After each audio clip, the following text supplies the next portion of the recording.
Hi friends, welcome back to my channel. Today's topic MOB subject third unit important questions explanation. Unit 3 Organizational Behavior Introduction. Organizational behavior is a field of study that investigates the impact that individual groups and structure have on behavior within organization for the purpose of applying such knowledge towards improving organization's effectiveness. ఇక్కడ organisational behaviour అంటే ఏంటంటే individuals కానీ groups కానీ ఒక organisation structure కానీ ఏ విధంగా ఉంది, వాళ్ళ బిహేవియర్ ఎలా ఉంది, అది ఆర్గనైజేషన్ గ్రోత్కి ఎలా యూజ్ అవుతుంది అనేది ఆర్గనైజేషనల్ బిహేవియర్ అంట. అంటే మనం ఎలా చేంజెస్ చేయాలి, ఎంప్లాయీస్తో మంచి యాటిట్యూడ్ కానీ మంచి బిహేవియర్ ఎంప్లాయీస్లో మంచి బిహేవియర్ ఉందా లేదా, వాళ్ళు ఎలా వర్క్ చేస్తున్నారు, వాళ్ళ మధ్య కోఆర్డినేషన్ ఉందా, అలా ఉండడానికి మనం ఎలాంటి మెథడ్స్ యూజ్ చేయాలి అనేది organisational behaviour. Definition. According to Fred Luthans, behavior is directly concerned with the understanding, prediction and control of human behavior in organization. ఇక్కడ ఫ్రెడ్ లూథన్స్ ఏం చెప్తున్నాడంటే బిహేవియర్ అనేది ఎలా అంటే ఇప్పుడు ఒక బిహేవియర్ మనం తెలుసుకోవాలంటే మనం వాళ్ళని అర్థం చేసుకోవాలి, వాళ్ళ గురించి ప్రెడిక్ట్ చేయాలి, వాళ్ళ గురించి మనం వాళ్ళని ఒక అంచనా వేయాలి అన్నట్టు, వీళ్ళు ఎలాంటి వాళ్ళు ఏంటి అనేది. అలా మళ్ళీ కంట్రోల్ ఉండాలి. ఇప్పుడు ఆర్గనైజేషన్లో ఎవరికి నచ్చినట్టు వాళ్ళు ఉంటే నడవదు కదా, అంటే ఆర్గనైజేషన్ గ్రోత్ అవ్వదు కదా. అలా అలా హ్యూమన్ బిహేవియర్ మీద డిపెండ్ అయి ఉంటుందంట. First important question, levels of organisational behaviour. First individual level ఉంటుంది, next group level, organisational level. ఇలా ఇలా ఒక డయాగ్రామ్ వేయండి, బాగుంటుంది అన్నట్టు, ఎఫెక్టివ్గా ఉంటుంది ఆన్సర్. నెక్స్ట్ హెడ్డింగ్ పెట్టుకుంటూ రాయాలి. Individual level focuses on individual behaviour, attitudes and performance within the organisation, includes factors like motivation, perception, personality and learning. ఇక్కడ ఇండివిజువల్ లెవెల్ అందులోనే ఉంది, ఒక్కరి మీద కాన్సన్ట్రేట్ చేయడాన్ని ఇండివిజువల్ లెవెల్ అంటారు. గ్రూప్ పీపుల్ మీద కాన్సన్ట్రేట్ చేయడాన్ని గ్రూప్ లెవెల్ అంటారు. ఇక్కడ ఇండివిజువల్ కాబట్టి సింగిల్ పర్సన్ యాటిట్యూడ్ ఎలా ఉంది, తన పర్ఫార్మెన్స్ ఎలా ఉంది, తను ఆర్గనైజేషన్కి కరెక్టా కాదా, సూటబులా కాదా అనేది చెక్ చేస్తూ ఉండాలి. అది ఇండివిజువల్ లెవెల్లో చేస్తారంట. Next one group level examines how individuals interact with in groups and how group dynamics influences behaviour, includes factors like team structure, communication, leadership and conflicts. ఇప్పుడు గ్రూప్ లెవెల్లో అంటే మన యొక్క ఇండివిజువల్స్ టీంతో ఎలా ఇంటరాక్ట్ అవుతున్నారు, ఎలా వర్క్ చేస్తున్నారు, వాళ్ళు టీంతో వర్క్ చేసినప్పుడు గొడవలు ఉంటాయి, వాటిని కాన్ఫ్లిక్ట్స్ అంటారు. టీమ్ స్ట్రక్చర్ ఏర్పడుతుంది, కమ్యూనికేషన్ బిల్డ్ అవుతుంది ఇద్దరి మధ్య, టీమ్మేట్స్ మధ్య, లీడర్షిప్ ఉంటుంది, టీమ్ లీడర్ ఉంటారు అన్నట్టు, అలాంటివి ఉంటాయంట గ్రూప్ లెవెల్లో. Organisational level looks at the organisation as a whole and how its structure, culture and process influence behaviour, includes factors like organisational structure, culture and change management. Organisational లెవెల్లో ఏముంటుందంటే whole organisation structure ఉంటుంది, culture ఎలా ఉంది, దేనికి సంబంధించిన business, దాంట్లో ఎలాంటి methods implement చేయాలి, అలా ఆర్గనైజేషన్ కల్చర్ ఏంటి, దానిలో ఏం చేంజెస్ అవుతున్నాయి అనేది ఆర్గనైజేషన్ లెవెల్లో ఉంటుందంట. Second important question, explain big 5 model of personality. Big 5 model of personality అంటే ఏంటి అని అడుగుతున్నారు. The big 5 model of personality is a widely accepted framework for understanding individual personality. ఒక్కొక్కల పర్సనాలిటీ, సింగిల్ పర్సన్ యొక్క మనోభావాలని, వాళ్ళ ఇన్నర్ ఫీలింగ్స్ని అర్థం చేసుకోవడానికి ఈ బిగ్ 5 మోడల్ అనేది యూజ్ అవుతుందంట. ఎలానో చూద్దాం. First one ఎక్స్ట్రోవర్షన్. ఎక్స్ట్రోవర్షన్ అంటే ఏంటి? On the basis of the individual behaviour people can be classified as extroverts. Extroverts అంటే talkative, social, assertive, outgoing and interactive with others. And introverts reserved, quiet, timid, sensitive to feeling and work independently. ఇక్కడ extroversion అనే పాయింట్లో 2 points explain చేస్తున్నారు, ఒకటి extrovert, ఒకటి introvert. అదే తను extrovert, తను ఏదున్నా బయటకు బాగా మాట్లాడతాడు, బాగా ఎక్స్ప్లెయిన్ చేస్తాడు, ఇలా ఏదున్నా చెప్తాడు అనేది ఎక్స్ట్రోవర్ట్ కిందకి వస్తుంది. ఇంట్రోవర్ట్ అంటే లెస్ టాకేటివ్, అంటే ఎక్కువ మాట్లాడరు అన్నట్టు, అలా. Agreeableness how friendly and cooperative a person is. ఈ పాయింట్లో ఏం చెప్తున్నానంటే ఎవరైతే ఫ్రెండ్లీగా వేరే వాళ్ళ వర్క్కి కోఆపరేటివ్గా ఎవరైతే పనిచేస్తారో వాళ్ళని అగ్రిబిలీనెస్ అని చెప్తారంట. ఈ పాయింట్ అది. Consciousness on the basis of individual behaviour people can be classified as conscious persons. Conscious persons అంటే ఇక్కడ responsible, dependable, persistent, organised, careful and self discipline. And non conscious persons అంటే ఇర్రెస్పాన్సిబుల్, అన్రిలయబుల్ అండ్ డిసార్గనైజ్డ్. ఇక్కడ consciousness అంటే తెలిసి ఉండడం, అన్నిటి గురించి awareness ఉండడం, వాళ్ళు సెల్ఫ్ డిసిప్లిన్, వాళ్ళ పనులు వాళ్ళే చేసుకోవడం, అలా రెస్పాన్సిబిలిటీస్ ఉండడం వాళ్ళకి, వాళ్ళు ఫుల్ఫిల్ చేయడం ఏదైనా కూడా, అది కాన్షియస్ కిందకి వస్తుంది. అన్కాన్షియస్ అంటే ఆపోజిట్ ఉంటుంది. Emotional stability, how calm or anxious a person is under stress.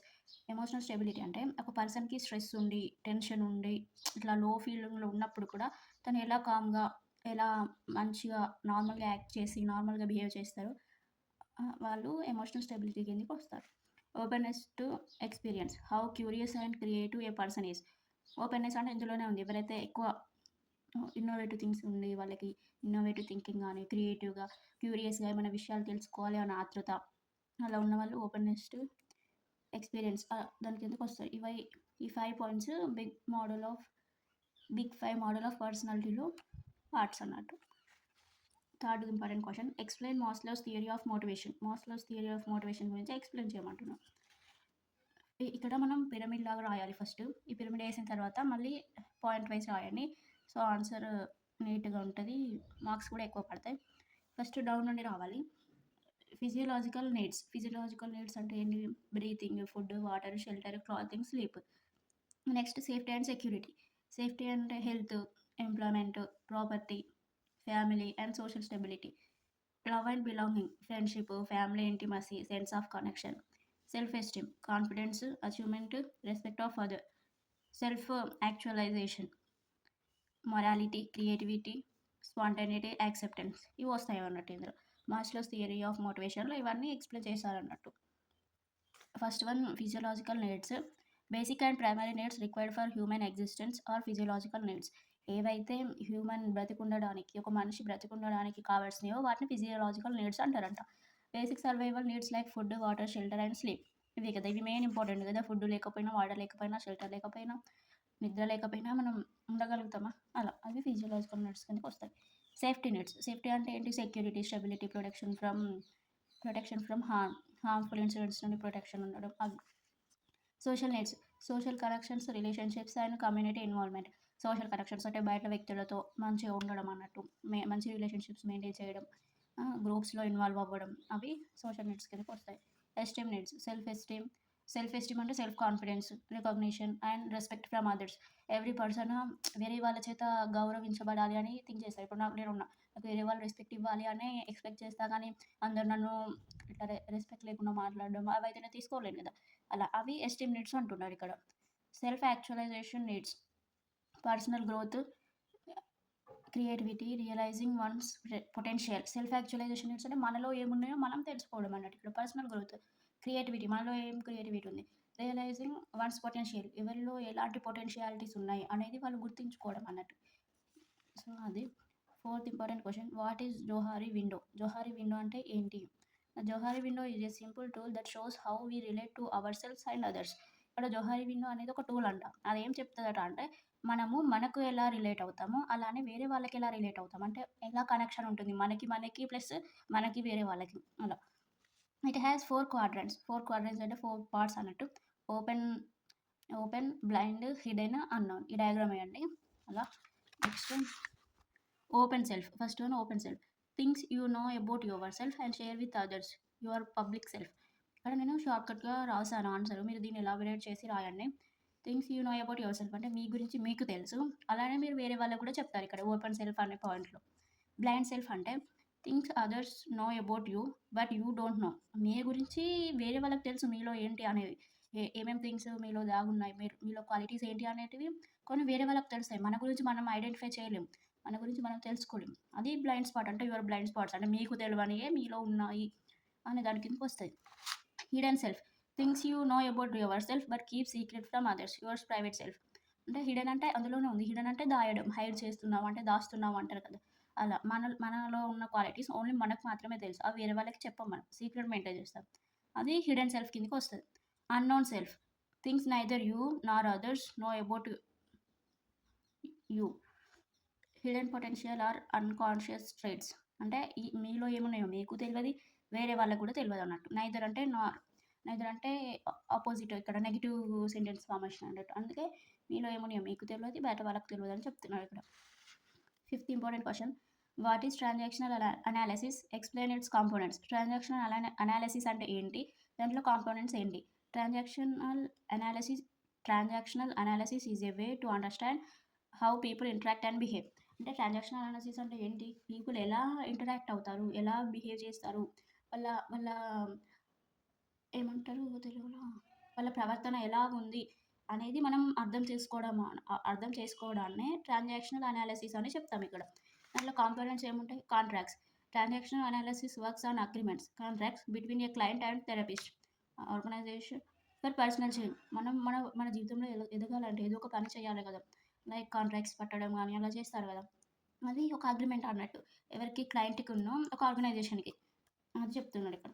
Ego states. Personality has three parts parent, adult and child which influence interactions. ఇక్కడ ఈగో స్టేట్స్లో ఎంతమంది ఉంటారంట? 3 పార్ట్స్ ఉంటాయంట ఈగో స్టేట్స్లో. 3 పార్ట్స్ ఎవరు? ఫస్ట్ పేరెంట్కి అడల్ట్కి కమ్యూనికేషన్ బిల్డ్ అవుతుంది, adult నుండి చైల్డ్కి, అలా 3 మెంబర్స్కి ఇంటరాక్షన్స్ అనేటివి బిల్డ్ అవుతాయి. Transactions. These are communication exchanges between people. Analyzing them shows which ego states are involved and helps improve communication. ఇవి కమ్యూనికేషన్ ఎక్స్చేంజ్ చేస్తాయంట ఒక పర్సన్కి మధ్య. అలా దాన్ని అనలైజ్ చేసి ఏ ఈగో స్టేట్స్ అనేది ఇన్వాల్వ్ అవుతుంది, దేనివల్ల కమ్యూనికేషన్ అనేది ఇంప్రూవ్ అవుతుంది అనేది ఈ ట్రాన్సాక్షన్స్లో తెలుస్తుందంట. Strokes. Units of recognition positive or negative people give or receive in interactions. Understanding strokes helps change unhealthy patterns. అంటే స్ట్రోక్స్ అంటే ఏంటంటే ఒక పాజిటివ్ కానీ నెగిటివ్ కానీ రికగ్నిషన్ ఉంటుంది. పీపుల్ ఏదో ఒక ఇవ్వడం కానీ తీసుకోవడం కానీ ఏదో ఒక ఇంటరాక్షన్ ఉంటుంది కదా, ఒకరు చెప్పే వాళ్ళైతే ఒకరు వినేవాళ్ళు ఉంటారు కదా, అలా అది అన్హెల్దీ ప్యాటర్న్స్ని చేంజ్ చేయడానికి కానీ అలా యూజ్ అవుతుంది అన్నట్టు. Games. Repetitive transactional patterns. Games. People play to get strokes often reinforcing negative feelings instead of genuine closeness కంటే నెగిటివ్ ఫీలింగ్స్ని తీసేయడం కోసం కొన్ని గేమ్స్ ఆడి అలా చేస్తుంటారు కదా. Life scripting. A life plan formed in childhood that guides behaviour. Transactional analysis aims to change harmful scripts into positive cooperative ones. ఇక్కడ లైఫ్ స్క్రిప్ట్ అంటే మన లైఫ్లో ఎలాంటి హజార్డియస్ అంటే డేంజరస్ స్క్రిప్ట్స్ ఉంటాయో వాటిని నార్మల్ స్టేజ్ పాజిటివ్కి తీసుకురావడానికి ట్రై చేస్తుంటాయి అన్నట్టు. అలా. Okay friends, these are unit 3 important questions with answers. Please like, share, comment and subscribe to my channel. Thank you.